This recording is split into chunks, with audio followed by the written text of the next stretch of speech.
ناظرین، بڑھتے ہیں روایت کے اگلے حصے کی جانب۔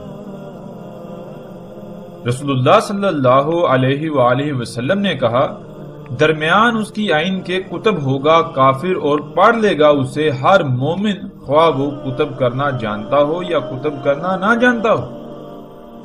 ناظرین، روایت کے اس حصے کو ہم اس وقت تک نہیں سمجھ سکتے جب تک کہ ہم اس میں استعمال ہونے والے الفاظ کو نہیں سمجھ لیتے۔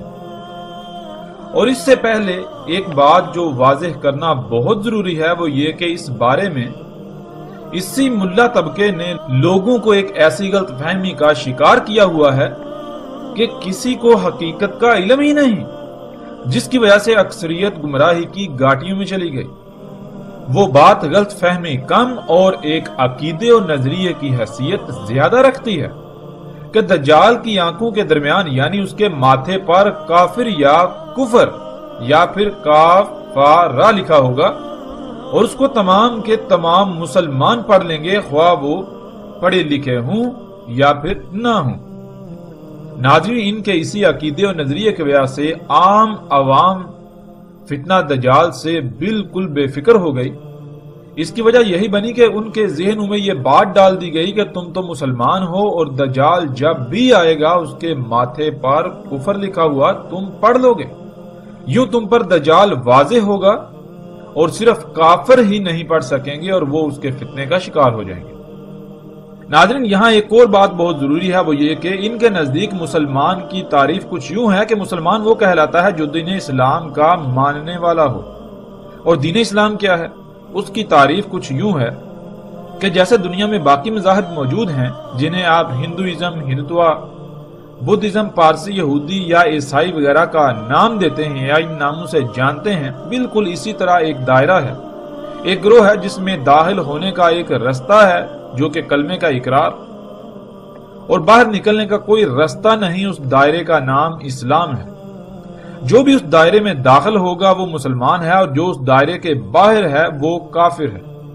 یوں جب دجال آئے گا تو اس کے ماتھے پر کافر لکھا ہوگا، وہ تمام کے تمام لوگ پڑھ لیں گے جو اس دائرے میں موجود ہوں گے، خواہ وہ پڑھے لکھے ہوں یا نہ ہوں، اور وہ تمام کے تمام انسان، وہ تمام کے تمام لوگ جو اس دائرے میں موجود نہیں ہیں، جو اس دائرے سے باہر ہیں، وہ تمام کے تمام کافر ہیں، اس لیے وہ نہیں پڑھ سکیں گے، اور پھر دجال کے فتنے کا شکار وہی لوگ ہوں گے۔ ناظرین، انتہائی دکھ اور افسوس اور اس سے بھی بڑھ کر پریشان کن بات یہ ہے کہ نہ صرف پوری دنیا میں اسلام کے بارے میں یہی نظریہ رکھا جاتا ہے، یہی تصور پایا جاتا ہے، بلکہ جو لوگ خود کو مسلمان کہلواتے ہیں وہ بھی اسی نظریہ و تصور پر قائم ہیں۔ حالانکہ جیسے جیسے ہم آگے بڑھیں گے تو قرآن سے یہ بات بالکل کھل کر سامنے آئے گی کہ اللہ سبحانہ و تعالیٰ نے بہت سختی سے اس سے منع کیا تھا کہ جیسے یہود و نصارہ نے اسلام کو یہود اور عیسائیت کے نام پر دائروں میں بند کر دیا اور ان کے نزدیک وہی دائرہ اسلام اور اسی دائرے والے اللہ کے چہیتے اور باقی سارے انسان کافر و جہنمی ہیں، تم ایسا مت کرنا۔ لیکن خود کو مسلمان کہلوانے والوں نے بھی بالکل وہی کیا کہ باقی مذاہب کی طرح اسلام بھی ایک دائرے کا نام ہے، ایک دائرے کو اسلام قرار دیا، اسلام کا نام دے دیا۔ جو اس دائرے میں داخل ہوگا وہ دنیا اور آخرت میں اللہ کا چہیتا، اور باقی سب کے سب انسان جو اس دائرے سے باہر ہیں وہ بدترین کافر و مشرک اور جہنم میں جائیں گے۔ کسی کو یہ علم ہی نہیں کہ اسلام ہے کیا، لفظ اسلام کے معنی کیا ہیں اور مسلم کے معنی کیا ہیں۔ یہ تمام کے تمام الفاظ اشیاء کی پہچان کے لیے ان کے نام نہیں ہیں، بلکہ یہ تو اسماء ہیں، یعنی یہ تو صفات ہیں۔ اس میں کچھ شک نہیں، کوئی شک و شبہ نہیں کہ اللہ سبحانہ وتعالی نے قرآن میں دو ٹوک الفاظ میں صراحت کے ساتھ یہ کہا کہ اللہ کے ہاں صرف ایک ہی دین قابل قبول ہے اور وہ ہے اسلام۔ اسلام کے علاوہ کوئی بھی دین اللہ کے ہاں قبول نہیں کیا جائے گا، قابل قبول نہیں ہے اس کے علاوہ۔ لیکن ناظرین اس کا ہرگز یہ مطلب نہیں ہے کہ اللہ کے نزدیک اسلام کا مطلب وہی ہے جسے آج پوری دنیا کے انسان اسلام قرار دینے پر بازد ہیں۔ بے شک پوری دنیا اسے اسلام قرار دے، پوری دنیا اسے اسلام سمجھتی ہو، لیکن اللہ انسانوں کی اکثریت کے نزدیک اسلام کے تصور کو تسلیم نہیں کرنے والا اور نہ ہی اس بنیاد پر فیصلہ سنانے والا ہے۔ چونکہ اکثریت کے نزدیک اسلام کا تصور یہ ہے تو یہی اسلام ہے؟ نہیں، بالکل نہیں، ایسا ہرگز نہیں ہوگا، ایسا ہرگز نہیں ہے۔ اللہ سبحانہ و تعالیٰ نے قرآن میں کہا کہ اللہ کے ہاں اسلام کے علاوہ کوئی دین قابل قبول نہیں، تو اللہ نے یہ بات بھی صراحت کے ساتھ واضح کر دی کہ اللہ کے ہاں اسلام ہے کیا۔ اسلام کہتے ہیں خود کو ہر لحاظ سے اس کا محتاج بنا دینا، جس کا محتاج بنانے سے زمین و آسمان اور خود انسان کے جسم میں قائم توازن برقرار رہے، اس کائنات میں ہر شے سلامت رہے، کسی کو کوئی نقصان نہ ہو، کوئی فساد نہ ہو، کسی قسم کی کوئی تکلیف نہ ہو، کسی کو کسی بھی تکلیف کا سامنا نہ کرنا پڑے، کسی مصیبت کا سامنا نہ کرنا پڑے، کسی قسم کی کوئی خرابی نہ ہو۔ اور اللہ سبحانہ و تعالیٰ نے قرآن میں یہ بھی بتا دیا کہ وہ کون ہے، کیا ہے، وہ کیا شے ہے جس کا تم نے خود کو محتاج بنانا ہے، کہ تم جب خود کو اس کا محتاج بناؤ گے، ہر لحاظ سے اس پر توکل کرو گے، اسی کا محتاج بناؤ گے، تو اس دنیا کی زمین و آسمان کی، اس کائنات کی ہر شے سلامت رہے گی تمہارے سمیت، دنیا میں بھی تم سلامت اور آخرت میں بھی سلامت رہو گے۔ وہ کیا ہے ناظرین؟ وہ فطرت ہے، جیسا کہ سکرین پر نظر آنے والی آپ آیت میں دیکھ سکتے ہیں۔ اللہ سبحانہ وتعالی اس آیت میں کہتے ہیں بس قائم ہو جا، یعنی دنیا ادھر کی ادھر ہو جائے، چاہے کچھ بھی ہو جائے، تو ڈٹ جا، اپنے رخ کو ہر طرف سے ہٹا کر، ہر طرف سے کٹ کر، بالکل ایسے جیسے کہ دنیا میں اور کچھ ہے ہی نہیں سوائے دین کے، اس طرح ہر طرف سے کٹ کر یک رخ ہو کر ڈٹ جا، قائم ہو جا دین کے لیے۔ دین کیا ہے؟ اس کا جواب بھی ساتھ ہی اللہ سبحانہ و تعالیٰ نے دے دیا کہ دین وہ فطرت تھی، دین فطرت تھی، وہ فطرت جس پر اللہ سبحانہ و تعالیٰ نے انسانوں کو وجود دیا، یعنی جیسے انسان اللہ کے وضع کردہ قانون سے پیدا ہوتے ہیں، وجود میں آتے ہیں، اور اس کے بعد وہ اپنے والدین کے ہر لحاظ سے مکمل محتاج ہوتے ہیں جب تک کہ خود مختار نہ ہو جائیں، بالکل اسی طرح خود کو فطرت کا محتاج بنا دے، چاہے کچھ بھی ہو جائے، فطرت پر ہی انحصار کرنا، فطرت سے ہی اپنی تمام کی تمام ضروریات حاصل کرنا، ہر لحاظ سے فطرت پر توکل کرنا۔ ورنہ اگر اللہ کی خلق میں تبدیلی کی کوشش کی، اپنی مرضیاں، اپنی منمانیاں کرنے کی کوشش کی، یعنی جیسے اللہ نے نظام بنا دیا جس سے مخلوقات وجود میں آتی ہیں، اگر اس میں کوئی بھی رد و بدل کی، تبدیلی کی، تو پھر یہ جان لو کہ تبدیلی ہے ہی نہیں اللہ کی خلق کے لیے، یعنی اللہ کی خلق تبدیلی کی متحمل ہی نہیں ہے۔ تبدیلی کرنے سے اس میں بگاڑ پیدا ہوگا، اس میں فساد ہوگا، سب کچھ درہم برہم ہو جائے گا، کوئی شے بھی سلامت نہیں رہے گی، ہر شے عیب دار ہو جائے گی۔ وہی اصل دین ہے، وہ دین جس پر قائم ہونا ہے، جس پر ڈٹنا ہے، جس کی موجودگی اللہ کے قانون کے عین مطابق، اس کے علاوہ کچھ بھی قابل قبول نہیں ہے، خواہ وہ کچھ بھی ہو، وہ قابل قبول نہیں ہے، خواہ اسے تم کچھ بھی نام دے لو، خواہ تم اسے اسلام کا نام دے لو۔ اور لیکن انسانوں کی اکثریت کو اس کا علم ہی نہیں، وہ یہ جانتی ہی نہیں، کیونکہ وہ غور و فکر نہیں کرتے، جس وجہ سے انہیں یہ علم ہی نہیں کہ اصل دین فطرت ہے، فطرت پر قائم ہونا ہے، ہر طرف سے کٹ کر فطرت پر انحصار کرنا ہے، فطرت پر قائم ہونا ہے۔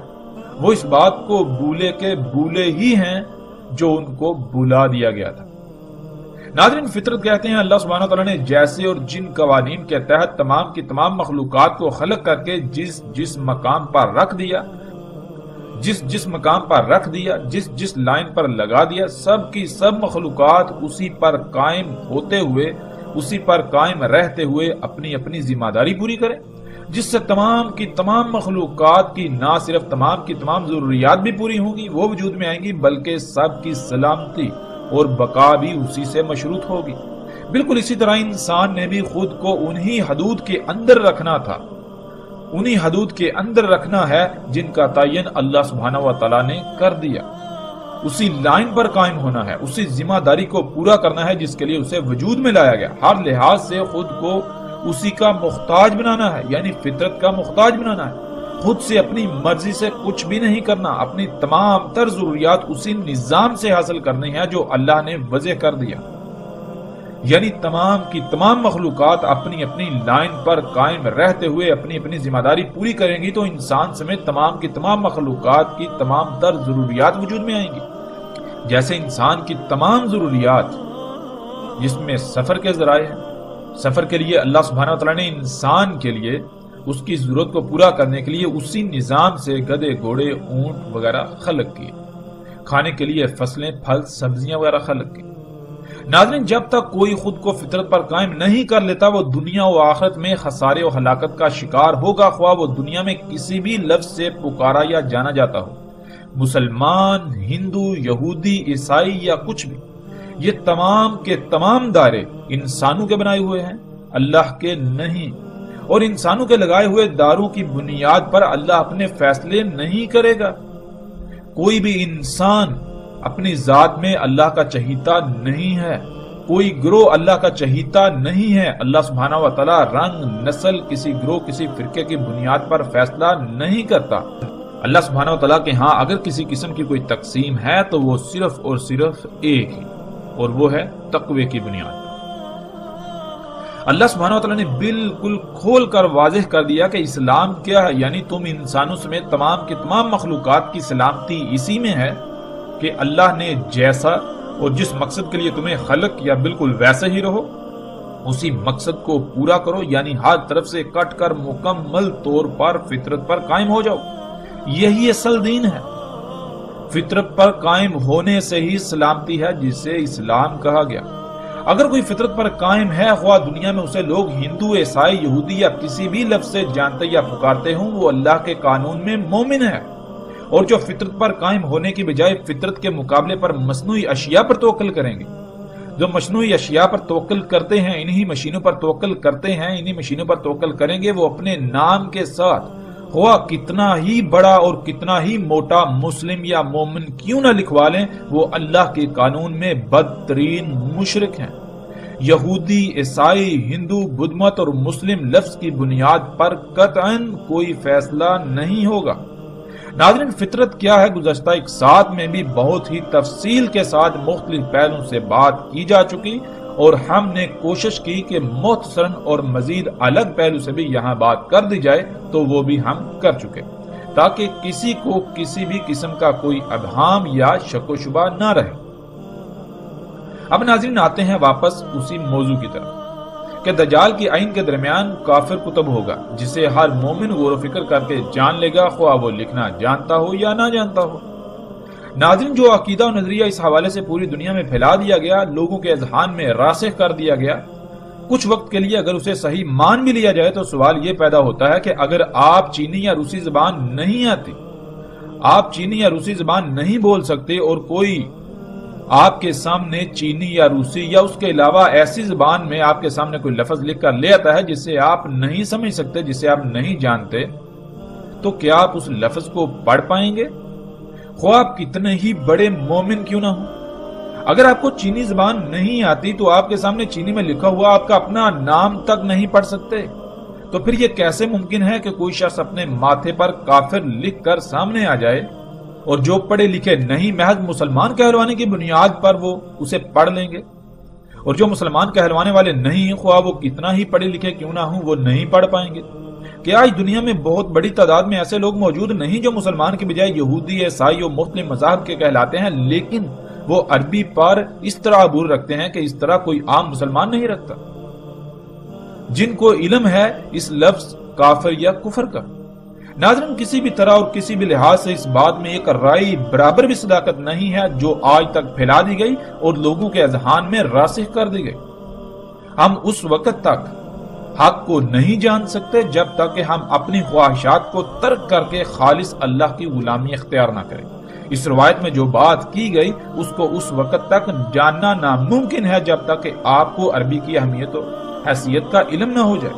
عربی دنیا کی باقی زبانوں کی طرح محض بول چال، ایک دوسرے کو مخاطب کرنے یا اشیاء کی پہچان کے لیے الفاظ کے مجموعے کا نام ہرگز نہیں ہے۔ اس بات کا اندازہ آپ اس سے بھی لگا سکتے ہیں کہ دنیا میں ہزاروں نہیں بلکہ لاکھوں زبانیں بولی جاتی تھی جن میں عربی کو کوئی خاص حیثیت حاصل نہیں تھی۔ عربی سے بڑی بڑی زبانیں دنیا میں موجود تھی۔ دنیا میں اس وقت عالمی سطح پر لاطین کا بول بالا تھا، بالکل ایسے ہی جیسے آج انگلش کا ہے۔ تو اس کے باوجود قرآن کو عربی میں ہی کیوں اتارا گیا؟ جبکہ ہم جانتے ہیں آج بھی دنیا میں سب سے زیادہ بولی جانے والی زبان عربی نہیں ہے بلکہ انگلش، چینی، ہندی، اردو، فرینچ اور اسپانش وغیرہ ہیں۔ تو کیوں نہ اس بات کا خیال رکھتے ہوئے اللہ سبحانہ و تعالیٰ نے قرآن کو ان میں سے کسی زبان میں نازل کیا، یا کم از کم باقی زبانوں میں تراجم ہی اتار دیے جاتے؟ کیا اللہ کو اس بات کا علم نہ تھا؟ اور اگر اللہ کو اس بات کا علم تھا تو علم کے باوجود اللہ نے اگر تراجم نہ اتارے تو کیا اللہ تراجم اتارنے پر قادر نہ تھا؟ اور اگر قادر تھا، جو کہ اللہ قادر ہے، تو اس کے باوجود اللہ نے تراجم نہیں اتارے، تو کیا کبھی ہم نے اس بات میں غور کیا، اس بات پر غور کیا کہ آخر اس کی وجہ کیا ہے؟ ناظرین، آج دنیا میں جسے عربی کہا جاتا ہے اس کا عربی کے ساتھ کسی قسم کا کوئی تعلق نہیں۔ اس کی حیثیت و حقیقت بالکل ایسے ہی ہے جیسے بازار میں اصل کے مقابلے پر اسی رنگ و روپ میں کوئی نقل آ جائے۔ اور یہی وجہ ہے کہ عرب گھرانوں میں پیدا ہونے والے، خود کو عربی پر مہارت رکھنے والے بڑے بڑے عرب دان ہونے کے دعوے دار بھی قرآن میں استعمال ہونے والے الفاظ کے سامنے بے بس نظر آتے ہیں۔ ناظرین، اب آتے ہیں اس روایت میں رسول اللہ صلی اللہ علیہ وآلہ وسلم کے الفاظ کی حقیقت کی طرف۔ ہم اس وقت تک روایت کے اس حصے کو نہیں سمجھ سکتے جب تک کہ ہم اس میں استعمال ہونے والے الفاظ کو نہ جان لیں، جیسے کہ لفظ کتب، اقرا اور مومن۔ سب سے پہلے ہم آتے ہیں لفظ کتب کی طرف، اسی سے کتاب بنا ہے۔ ناظرین، اصل اور بنیادی مسئلہ یہ ہے کہ ہر کوئی اپنا اپنا دائرہ لگا کر اسی دائرے کو کل تصور کیے ہوئے ہے۔ اللہ کیا ہے؟ ہر کسی کے نزدیک اللہ کے بارے میں الگ الگ نظریہ و عقیدہ ہے، الگ الگ تصور ہے۔ اگر کوئی اللہ کے بارے میں کسی دائرے والوں کے عقیدے اور نظریے کا انکار کرتا ہے تو اس دائرے میں قید لوگ ان کے اس نظریے و عقیدے کے انکار کو اللہ کی ذات کا انکار قرار دیتے ہیں۔ حالانکہ حقیقت تو یہ ہوتی ہے کہ انکار اللہ کا نہیں بلکہ اللہ کے بارے میں ان کے خود ساختہ نظریے و عقیدے کا ہوتا ہے، اور وہ لوگ اپنے عقیدے کے انکار کو اللہ کا انکار قرار دیتے ہیں، گویا کہ اللہ ان کے عقیدے کا نام ہے، اور ہر ایک کے لیے لازم ہے کہ ان کے عقیدے کو اپنائے۔ اس سے باہر اگر نکلے گا تو وہ عقیدے سے باہر نکلنا نہیں، عقیدے کا انکار نہیں، عقیدے کا رد نہیں، بلکہ اللہ کا انکار ہوگا۔ سادہ اور آسان بات تو یہ ہے کہ ان لوگوں کا کہنا یہ ہے کہ جو ہماری عقل میں ہے، جو ہماری عقل میں آئے وہی حق ہے، وہی کل ہے، جو ہماری عقل سے باہر ہے، جو ہماری عقل میں نہیں آتا، اس کا کوئی وجود ہی نہیں۔ اور باقیوں پر یہ بات لازم ہے کہ وہ ہماری سوچوں، ہماری فکروں کے پابند ہو جائیں، پابند بنیں۔ وہ ہماری سوچوں فکروں کے پابند ہیں، وہ بھی انہی کی طرح اسی میں قید ہو جائیں۔ ناظرین، اسی وجہ سے آج ہر کسی کے ذہن میں یہ بات ڈالنے کی پوری کوشش کی گئی کہ دجال ایک شخص ہوگا اور اس کے ماتھے پہ عربی رسم الخط میں کافر یا کفر لکھا ہوگا، جسے ہر وہ شخص پڑھ لے گا جو خود کو مسلمان کہلوانے والا ہے، خواہ وہ پڑھا لکھا ہو یا نہ ہو۔ اور اسی وجہ سے عربی کے الفاظ کو اپنی اپنی عقل کے مطابق ڈال کر ایسے ایسے عقائد کو پروان چڑھایا گیا کہ جس سے اکثریت گمراہی کی گھاٹیوں میں چلی گئی۔ ناظرین، لفظ کتب، اس کے معنی کیا ہے؟ اس کا سب سے جامع ترین معنی یہ ہے کہ علم کا کسی بھی شکل و صورت میں اس طرح وجود ہونا کہ اسے وہاں سے حاصل کیا جا سکے۔ مثلا جب آپ کسی شے کو دیکھتے ہیں تو اس میں غور و فکر کرنے سے آپ کے پاس علم آتا ہے۔ وہ علم آپ کے پاس آنے سے پہلے جس صورت میں موجود تھا، وہ حالت، وہ صورت کتب ہونا کہلاتی ہے، کتب کہلاتی ہے۔ اور جہاں یا جس میں وہ علم تھا، علم کتب تھا، یعنی اس صورت میں موجود تھا، وہ شے کتاب کہلاتی ہے۔ ایسے ہی ناظرین، آپ دیکھتے ہیں کہ ایک مشین آپ کے سامنے موجود ہے، وہ مشین نہ صرف ایک وجود ہے، ایک خلق ہے، بلکہ وہ ایسا علم بھی ہے جو کہ کتب ہے۔ اب اگر آپ اس مشین میں غور کریں گے یعنی اس کی گہرائیوں میں جائیں گے تو جو علم اس میں کتب ہے وہ آپ کو حاصل ہو جائے گا۔ اس طرح ناظرین ایک اور مثال لے لیتے ہیں۔ ذرا تصور کریں آپ نے ایک بڑا سا گھر خریدا جو کہ خالی ہے، بالکل خالی۔ آپ گھر کا سامان لے کر آئے تو سوال یہ پیدا ہوتا ہے کہ آپ نے اس کے بعد کیا کرنا ہے۔ اگر آپ سے یہ سوال پوچھا جائے کہ اب آپ کیا کریں گے تو جواب یہ ملے گا کہ گھر میں سامان جوڑنا ہے۔ اور اگر پھر یہ سوال کیا جائے کہ آپ کو کیسے علم ہوا کہ سامان جوڑنا ہے تو پھر جواب آئے گا کہ ظاہر ہے جب گھر نیا خریدا ہے تو رہنے کے لیے خریدا ہے، اور اس وقت تک کیسے گھر میں رہ سکتے ہیں جب تک کہ گھر میں سامان ہی نہ ہو۔ سامان لائے ہیں تو ظاہر ہے اس وقت سامان کو ہی جوڑا جائے گا۔ ناظرین یہ علم آپ سے پہلے کہاں تھا، ذرا غور کریں کہ اس وقت گھر میں سامان جوڑا جائے گا۔ ناظرین اسی طرح اگر آپ گھر میں سامان جوڑ رہے ہوں اور اچانک گھر میں آگ لگ جائے تو کیا آپ سامان کو ہی جوڑیں گے یا پھر پہلے آگ بجھائیں گے؟ تو پھر جواب یہ ہوگا کہ ظاہر ہے پہلے آگ بجھائیں گے ورنہ سب کچھ جل کر راکھ ہو جائے گا۔ تو ناظرین پھر وہی سوال کہ غور کریں، آپ نے کہا کہ پہلے آگ بجھائیں گے ورنہ سب کچھ جل کر راکھ ہو جائے گا، تو یہ علم آپ کے پاس کہاں سے آیا؟ جہاں وہ علم آپ کے پاس آنے سے پہلے موجود تھا اس حالت کو اسے کتب ہونا کہتے ہیں۔ آگ کیا ہے اس کا علم صرف آگ ہی میں کتب ہے۔ آپ اس وقت تک نہیں جان سکتے جب تک کہ آپ آگ کو اقرا نہیں کر لیتے، یعنی اس میں غور کر کے یہ نہیں جان لیتے کہ آگ میں کیا علم موجود ہے۔ جیسے ایک بچہ جو آگ سے ناشنا ہوتا ہے وہ پہلی بار جب آگ کے قریب جائے گا تو اس سے نہیں علم کہ آگ کیا ہے، وہ بغیر کسی خوف و خطر کے آگ کو چھو لے گا، لیکن اس کے بعد آئندہ وہ آگ کے قریب بھی نہیں جائے گا کیونکہ اس سے علم ہو گیا کہ آگ جلاتی ہے جس سے جلنے کی تکلیف ہوتی ہے۔ تو ناظرین وہ علم جو پہلے اس بچے کے پاس نہیں تھا اس کے پاس آنے سے پہلے وہ علم کہاں تھا؟ اس حالت کو اسے کتب کہتے ہیں۔ ہم موجودہ دور کی اشیاء ہی کی ایک مثال لے لیتے ہیں۔ مثال کے طور پر ناظرین جب آپ اپنے کمپیوٹر یا موبائل میں کچھ لکھتے ہیں یعنی کتب کر رہے ہوتے ہیں تو کیا آپ وہ قلم اور سیاہی سے کتب کر رہے ہوتے ہیں؟ اور کیا وہ کاغذ کے اوراق پر کتب ہو رہا ہوتا ہے اور پھر کسی ایسی کتاب کی شکل میں محفوظ ہوتا ہے جسے آپ کتاب کہتے ہیں یعنی کاغذات کے اوراق؟ نہیں، بالکل نہیں، بلکہ وہ تو کمپیوٹر کے اس حصے میں کتب ہو رہا ہوتا ہے جسے آپ ہارڈ ڈسک کا نام دیتے ہیں۔ جس میں علم کتب ہو وہ عربی میں کتاب کہلاتی ہے۔ آپ جب اپنے کمپیوٹر میں کچھ کتب کرتے ہیں تو وہ کہاں پر کتب ہوتا ہے، کہاں پر جا کر محفوظ ہوتا ہے وہ آپ جانتے ہیں، اسے آپ ہارڈ ڈسک کا نام دیتے ہیں، لیکن عربی میں اسے ہارڈ ڈسک نہیں بلکہ کتاب کہا جائے گا، عربی میں اسے کتاب کہتے ہیں۔ اب ناظرین اگر وہ کتاب جس میں علم کتب ہوا وہ آپ کے سامنے لائی جائے یعنی وہ ہارڈ ڈسک آپ کے سامنے لا کر رکھی جائے تو کیا آپ اسے اقرا کر لیں گے یعنی پڑھ لیں گے؟ آپ یہ جان لیں گے کہ اس میں کون سا علم موجود ہے، کون سا علم اس میں کتب ہے جسے آپ ہارڈ ڈسک کہتے ہیں؟ اس میں کیا علم کتب ہے؟ نہیں نا، کیونکہ آپ میں یہ جاننے کی صلاحیت ہی نہیں کہ اس میں کیا کتب ہے۔ اس میں جو کتب ہے اسے جاننے کی صلاحیت کمپیوٹر میں ہے۔ ناظرین یہ ہے کتب کا معنی اور کتاب کیا ہے یہ بھی ہم پر واضح ہو گیا۔ اللہ سبحانہ وتعالی نے قرآن میں اس کائنات کو، زمین و آسمانوں کو کتاب کہا اور ان میں موجود تمام کی تمام مخلوقات کو اس کتاب کی آیات کہا۔ جب آپ پر یہ بات واضح ہو گئی کتب کیا ہے اور کتاب کسے کہتے ہیں تو پھر آپ پر یہ بات بالکل واضح ہو جائے گی کہ اس کائنات کو اللہ نے کتاب کیوں کہا۔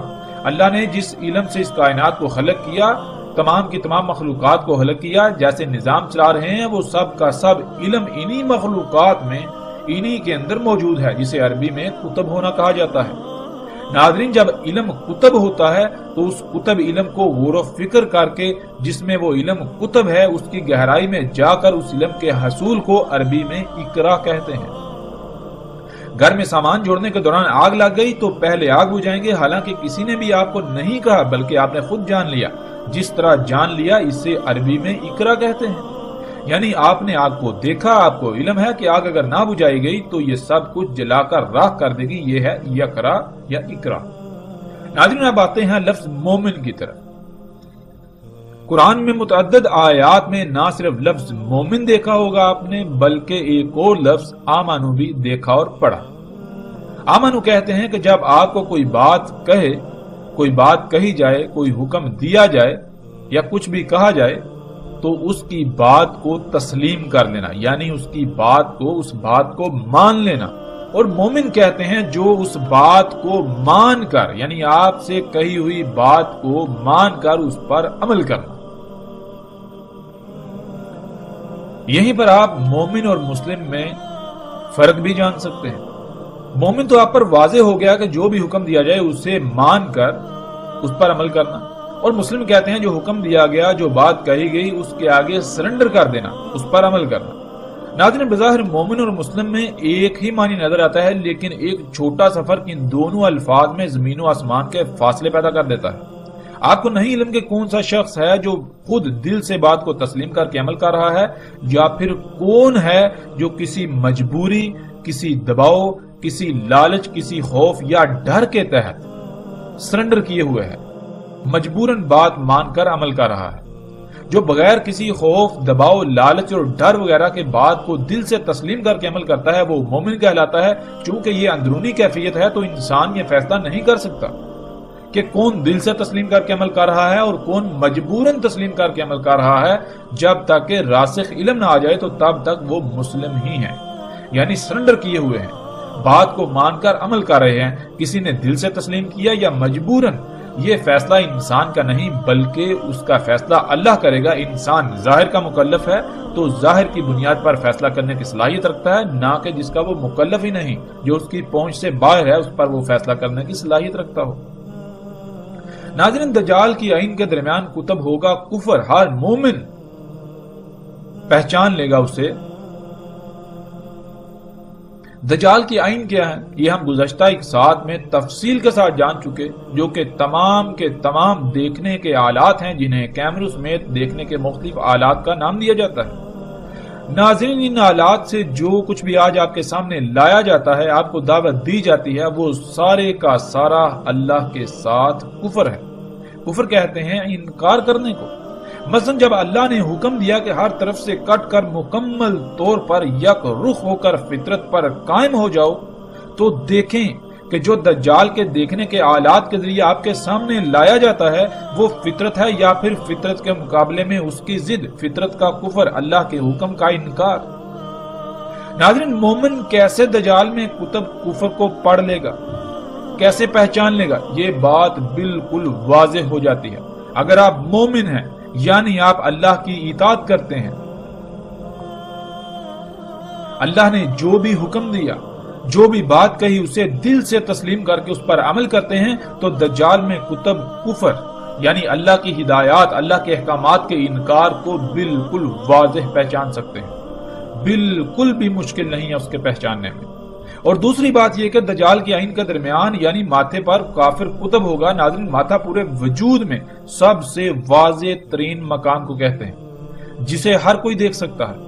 دجال میں کتب کفر جس کی وجہ سے یعنی اس کو اپنا رب بنانے والا کافر ہوگا، اللہ کے احکامات کا انکاری ہوگا، وہ اتنا واضح ہوگا، دجال کا کفر اتنا واضح ہوگا کہ ہر کسی کو نظر آ رہا ہوگا، لیکن اقرا وہی کر سکے گا، یعنی اس کفر کو وہی پہچان سکے گا، اس کا اسے ہی علم ہوگا جو مومن ہوگا، یعنی جو دنیا میں زندگی اس طرح گزارے گا کہ جیسے اللہ نے اس سے حکم دیا، اللہ کے احکامات کو دل سے تسلیم کر کے ان کے اوپر عمل کرنے والا ہوگا۔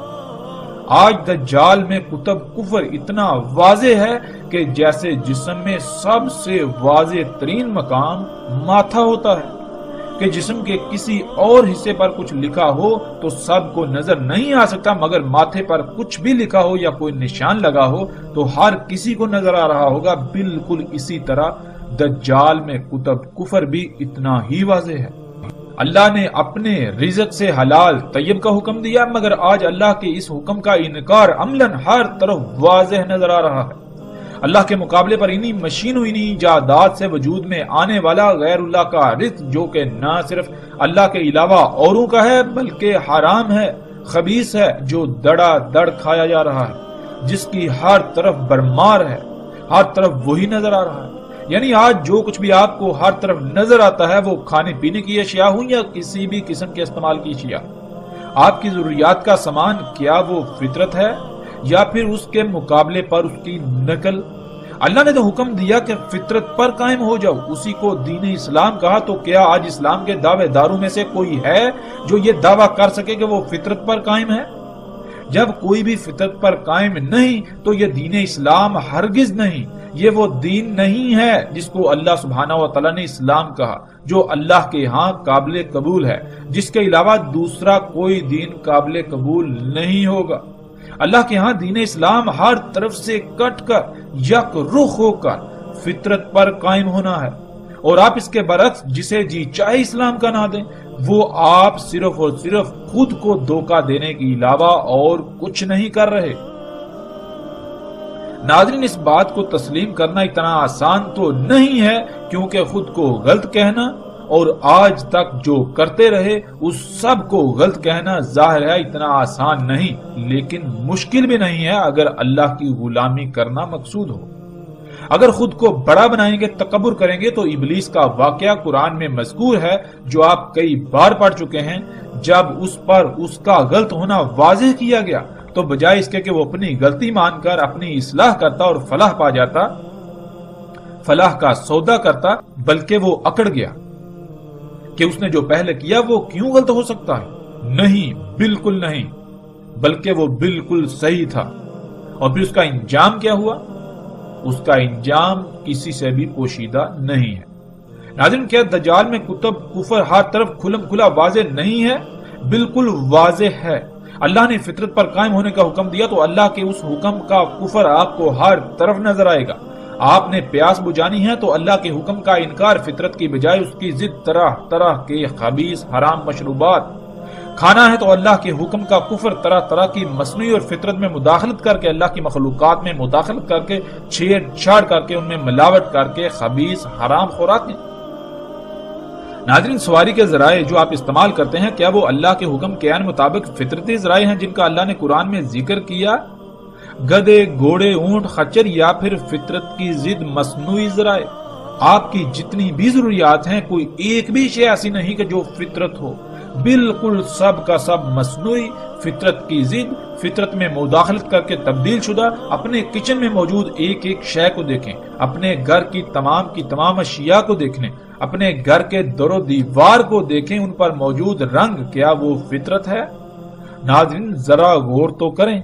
انسانوں کی ایک بہت بڑی تعداد کے نزدیک میں ایک پاگل سے بڑھ کر کوئی حیثیت نہیں رکھتا ہوں گا، کیونکہ اس پیغام کو سننے اور دیکھنے والوں کی اکثریت دل میں اور اپنے ساتھ بیٹھے دوستوں، بہن بھائیوں، رشتہ داروں اور ایک دوسرے سے یہی کہہ رہے ہیں کہ یہ شخص پاگل ہے، اور طرح طرح کی گالیوں اور حقیر ترین الفاظ و القابات سے نواز رہے ہوں گے، اور اس کے علاوہ ہر طرح کا رد عمل سامنے آئے گا جس کا وہ اظہار کرنے پر قادر ہے، جس کا وہ اظہار کرنے پر مجبور ہے۔ لیکن ایسے تمام کے تمام انسانوں کے لیے میں صرف اتنا ہی کہوں گا کہ طوفان کو دیکھ کر ریت میں سر دنسا لینے سے طوفان ٹل نہیں جاتا۔ آپ کے اس رد عمل سے حق پر کوئی آنچ نہیں آنے والی۔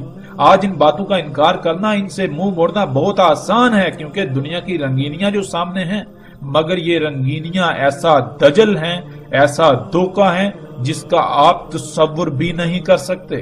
ان رنگینیوں کی آڑ میں ایک ایسا عذاب آپ کے سر پر آ چکا ہے کہ وقت کے فیصلہ سنانے کی دیر ہے، اور وقت بھی اپنا فیصلہ سنانے کو ہے۔ وقت اپنا فیصلہ سنانے کو بے چین ہے، اور یہ بھی جان لیجئے کہ جب وقت اپنا فیصلہ سناتا ہے تو وقت کا فیصلہ ماننا مجبوری بن جاتا ہے، اس کا انکار کوئی بھی نہیں کر سکتا۔ ناظرین، واپس موضوع کی طرف پلٹتے ہوئے ہم آگے بڑھتے ہیں۔ رسول اللہ صلی اللہ علیہ وآلہ وسلم نے کہا، کس طرح ہوگا تمہارے ساتھ، کیا حالت ہوگی تمہاری جب تمہیں آزمائش میں ڈالا جائے گا ایک ایسے عبد یعنی اللہ کے غلام سے جس میں پھیلاؤ ہے، یعنی پھیلا ہوا ہے، تحقیق مسخر کی گئی اس کے لیے انہار الارض، یعنی جیسے انسان کے جسم میں خون کی شریانیں ہوتی ہیں، بالکل اسی طرح زمین میں ایسی ہی شریانیں ہیں جن میں زمین کا خون گردش کرتا ہے، انہیں انہار الارض کہا جاتا ہے، اور اس کے یعنی زمین کے ثمرات مسخر کیے گئے اس کے لیے۔ پس جس نے اس کی اتباع کی یعنی اس کے پیچھے پڑا، اس کو کھایا اور اس کا کفر کیا، یعنی اللہ نے جس مقصد کے لیے اپنے اس عبد کو خلق کیا، اسے جس مقام پر رکھا، جس لائن پر لگا دیا تاکہ اس مقام پر رہتے ہوئے اپنی ذمہ داری کو پورا کرے، جس سے زمین کا توازن برقرار رہے گا، زمین میں فساد نہیں ہوگا، زمین فساد سے پاک رہے گی، ہر شے ٹھیک رہے گی، اللہ کا قائم کردہ توازن برقرار رہے گا، اس بات کا انکار ہوگا۔ اس کے پیچھے پڑنا اور اس کا کھانا، اس کا اپنی مرضی کے مطابق استعمال کرنا، اور جو اس کے پیچھے نہ پڑا اسے نہ کھایا اور اس کا عذاب ہوگا، یعنی جو اس کے پیچھے نہیں پڑے گا، اسے اختیار نہیں کرے گا، اسے نہیں کھائے گا، تو گویا کہ وہ اس کے لیے اس کی سزا ہوگی۔ کیوں؟ اس لیے کہ پوری دنیا میں اس وقت حالت ہی ایسی ہوگی، وہ اتنی بڑی اتنی سخت آزمائش ہوگی کہ اس کے بغیر، اس کے پیچھے پڑے بغیر، اس سے بنی ہوئی اشیاء سے کھائے بغیر دنیا میں زندہ رہنا انتہائی مشکل ہوگا، بہت بڑی ایک عظیم آزمائش ہوگی۔ اس میں کچھ شک نہیں، اللہ جو ان سب سے اوپر ہے، اس یوم یعنی اس مدت میں اس کے ساتھ اس سے مومنین کی حفاظت کرے گا جس کے ساتھ ملائکہ کی حفاظت کرتا ہے تسبیح سے، یعنی جیسے ہی ملائکہ کو کوئی حکم دیا جاتا ہے تو وہ فوراً اسی وقت ویسے ہی عمل کرتے ہیں جیسے کرنے کا ان کو حکم دیا گیا۔ تو اس یوم جو انسان ایمان لانے کے بعد یعنی اللہ کے احکامات کو تسلیم کرتے ہوئے ان پر عمل کریں گے، بالکل اسی طرح جیسے ملائکہ کرتے ہیں، وہ اس سے محفوظ ہو جائیں گے۔ اس میں کچھ شک نہیں، درمیان اس کی عین کے یعنی ماتھے پر کافر، یعنی کفر اتنا واضح ہوگا جیسے انسانی جسم میں آنکھوں کے درمیان کا حصہ ماتھا واضح ہوتا ہے، پہچان لیں گے اسے تمام مومن، خواہ وہ کتب کرنا جاننے والے ہوں یا پھر کتب کرنا نہ جاننے والے۔ ناظرین، آج ہم غور و فکر کریں اور دیکھیں کہ وہ کون سا اللہ کا عبد ہے، اللہ کا غلام ہے، جس میں نہ صرف پھیلاؤ ہے، وہ پھیلا ہوا ہے، بلکہ اس سے زمین کی نہریں یعنی زمین کی شریانیں مسخر کی گئیں، پھر اسی سے زمین اپنے ثمرات نکالتی ہے، اپنے پھل نکالتی ہے، سبزیاں نکالتی ہے، فصلیں نکالتی ہے۔ یہ جو زمین کے اوپر حیات نظر آتی ہے، طرح طرح کا سبزہ نظر آتا ہے، ہمیں درخت پھل پھول نظر آتے ہیں، یہ سب کچھ اسی سے نکالتی ہے۔ ناظرین، گزشتہ ایک ساتھ میں پیچھے تفصیل کے ساتھ یہ بات گزر چکا کہ خام تیل، اللہ کا وہ عبد، اللہ کا غلام، جیسا کہ قرآن میں اللہ سبحانہ وتعالی نے اس کائنات کی تمام مخلوقات کو اپنے عباد کہا، اپنے غلام کہا۔ اس کائنات کی تمام مخلوقات اللہ کی عبد ہیں سوائے نافرمان یعنی سرکش جنوں انسانوں کے۔ تو وہ اللہ کا عبد زمین کے اندر جسے آج ہم خام تیل کہتے ہیں، اسی سے زمین کی شریانیں، ارض کی شریانیں مسخر ہیں۔ جیسے ناظرین غور کریں کہ انسان کے جسم میں جو اس کی شریانیں ہیں، جو نالیاں ہیں، پائپ لائنیں ہیں، کس کی ان تک پہنچ ہے، کس کے لیے ان پائپ لائنوں کو مسخر کیا گیا، یعنی وہ کون سی مخلوق ہے، وہ کون سی شے ہے جو ان پائپ لائنوں میں جاتی ہے، جس کی وہاں تک رسائی ہے، وہ خون ہے۔ خون ان پائپ لائنوں میں دوڑتا ہے، خون کے لیے ان انہار کو مسخر کیا گیا۔ انسان کے جسم میں جو شریانیں ہیں وہ خون کے لیے مسخر کی گئیں۔ تو بالکل اسی طرح ناظرین جو زمین کی شریانیں ہیں، بالکل اسی طرح جیسے انسان کے جسم میں شریانیں ہیں، نالیاں ہیں، بالکل اسی طرح جو زمین کے اندر پائپ لائنیں ہیں، زمین کی شریانیں ہیں، وہ کس کے لیے مسخر کی گئیں؟ وہ کون سی شے ہے، وہ کون سا اللہ کا عبد ہے کہ جس کی ان تک رسائی ہے، ان تک پہنچ ہے؟ وہ خام تیل ہے، وہ بالکل اسی طرح جیسے آپ کے جسم میں آپ کا خون ہے، بالکل اسی طرح زمین میں زمین کا خون۔ پھر ناظرین غور کریں کہ وہ کون سی شے ہے جس سے زمین اپنے پھل پھول نکالتی ہے، زمین اپنی نباتات نکالتی ہے، زمین کے اوپر جو آپ سبزہ دیکھتے ہیں، جو حیات دیکھتے ہیں، وہ اپنے اندر سے باہر نکالتی ہے۔ وہ کون سی شے ہے؟ وہ یہی خام تیل۔ ناظرین کبھی آپ نے غور کیا کہ آپ کے جسم پر بال جو کہ نائلون ہیں، آپ کے جسم پر ناخن جو کہ پلاسٹک ہے، آپ کے جسم میں ہڈیاں، آپ کے دانت، یہ سب کچھ کہاں سے آ گیا؟ کیا کبھی آپ نے غور و فکر کیا؟ یہ سب کچھ جو آپ کھاتے ہیں اس سے بنا، اور جو آپ کھاتے ہیں وہ کہاں سے آیا؟ وہ سب کا سب زمین نے اگایا، زمین نے نکالا۔ اس کا مطلب کہ آپ کے جسم میں جو تیل ہے، جو چربی ہے، جو نائلون ہے، جو پلاسٹک ہے، جو لوہا ہے، جو تانبا ہے، اس طرح جتنے بھی زمین کے عناصر ہیں، جتنے بھی عناصر ہیں، وہ سارے کے سارے زمین کے اندر سے باہر نکلے، اور وہ اللہ نے زمین کے اندر ذخیرہ کیے ہوئے ہیں، زمین کے اندر رکھے ہوئے ہیں، جو زمین کے انگ انگ میں اس کی شریانوں میں دوڑتے ہیں۔ جیسے انسان کے جسم میں اس کی شریانوں میں خون دوڑتا ہے، اسی سے زمین اپنے خزانے باہر نکالتی ہے، اپنی یہ جو نباتات ہیں یہ باہر نکالتی ہے۔ وہ کیا ہے؟ وہ خام تیل ہے۔ اور ناظرین اسی خام تیل کو انسان نے براہ راست جب نکالا، اسی خام تیل سے سب کا سب وجود میں آ رہا ہے، اسی خام تیل سے رنگ وجود میں آتے ہیں، اسی خام تیل سے مختلف تیل اور ایندھن وجود میں آتے ہیں، اسی خام تیل سے آگ و بارود بن رہا ہے، اسی خام تیل سے پلاسٹک، نائلون، اسی خام تیل سے کپڑا، اسی خام تیل سے آپ سکرین پر دیکھ سکتے ہیں اس وقت دنیا میں شاید ہی کوئی ایسی شے ہو جس میں اس خام تیل کا کوئی کردار نہ ہو۔ اس وقت شاید ہی کوئی ایسی شے ہو کہ جو خام تیل کے بغیر انسان اسے وجود میں لا سکے۔ تو ناظرین آگے رسول اللہ صلی اللہ علیہ وآلہ وسلم نے کہا کہ جو اس کے پیچھے پڑا، جس نے اس سے کھایا، بس اس نے اس کا کفر کیا، اللہ کے عبد کا کفر کیا۔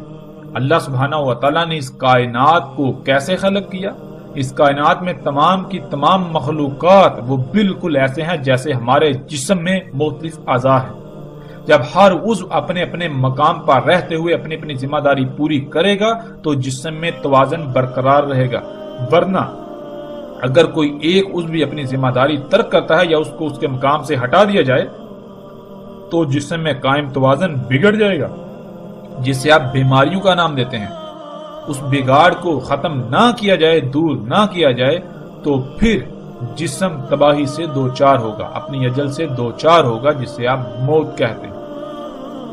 بالکل اسی طرح اس کائنات میں جتنی بھی مخلوقات ہیں وہ بالکل ایسے ہیں جیسے ایک وجود میں مختلف اعضاء ہوتے ہیں۔ وہ تمام کی تمام مخلوقات جب تک اپنے اپنے مقام پر رہتے ہوئے اپنی اپنی ذمہ داری پوری کریں گی تب تک اس کائنات کا توازن برقرار رہے گا۔ اگر کوئی ایک شے بھی اپنے مقام سے ہٹتی ہے، اپنی ذمہ داری کو پورا نہیں کرتی تو زمین و آسمان میں، اس کائنات میں فساد ہو جائے گا، سب کچھ درہم برہم ہو جائے گا۔ تو جو اس کے پیچھے پڑیں گے، اس سے کھائیں گے، اسے اختیار کریں گے، جو اس کی اتباع کریں گے، اس کے پیچھے پڑیں گے تو وہ اس بات کا کفر کریں گے کہ اللہ نے اسے کسی نہ کسی مقصد کے لیے خلق کیا تھا، کہ اس کو اگر ہم چھیڑیں گے تو کائنات میں فساد ہوگا، کچھ بھی نہیں ہوگا۔ وہ انکار کر دیں گے اس بات کا کہ کوئی فساد نہیں ہوتا، کوئی کچھ نہیں ہوتا، ہماری مرضی، ہم جیسے جی چاہے استعمال کریں، کچھ بھی نہیں ہوگا۔ اور پھر آگے رسول اللہ صلی اللہ علیہ وآلہ وسلم نے کہا کہ جو اس کے پیچھے نہ پڑا، جس نے خود کو بچا لیا، جس نے اسے نہ کھایا، اور اس کا عذاب ہوگا، یعنی اس کی سزا ہوگی۔ مطلب یہ کہ ناظرین آج جب آپ غور کریں تو پوری دنیا میں فطرت کے مقابلے پر نقل دنا رہی ہے، جس کو رسول اللہ نے دجال کہا۔ تو ایسے میں آپ غور کریں کہ اگر اس کے بغیر، اس کے پیچھے پڑے بغیر آپ دنیا میں زندگی گزارنا چاہیں تو کیا وہ آسان ہے؟ ذرا غور تو کریں۔ اگر آپ اپنی ضروریات کو پورا کرنے کے لیے اس وقت فطرت پر انحصار کرتے ہیں تو کیا حالت ہوگی، جو کہ رسول اللہ صلی اللہ علیہ وسلم نے کہا کہ تمہاری کیا حالت ہوگی، کیا ہوگا تمہارے ساتھ جب تمہیں آزمائش میں ڈالا جائے گا ایک عبد کے ساتھ، ایک عبد سے۔ تو ناظرین، آج ہم اللہ کے اس کو غلام کو اگر اس کے پیچھے نہ پڑیں، اگر اس سے بننے والی اشیاء سے اپنی ضروریات پوری نہ کریں، تو غور کریں ہماری حالت کیا ہوگی۔ جو آپ بار بار کہتے ہیں کہ اگر ہم یہ سب چھوڑ دیں تو کہاں جائیں، کیا کریں، تو جان لیں رسول اللہ صلی اللہ علیہ وآلہ وسلم نے یہی تو کہا تھا کہ تمہاری اس وقت کیا حالت ہوگی جب تمہیں اس کے ساتھ آزمائش میں ڈالا جائے گا۔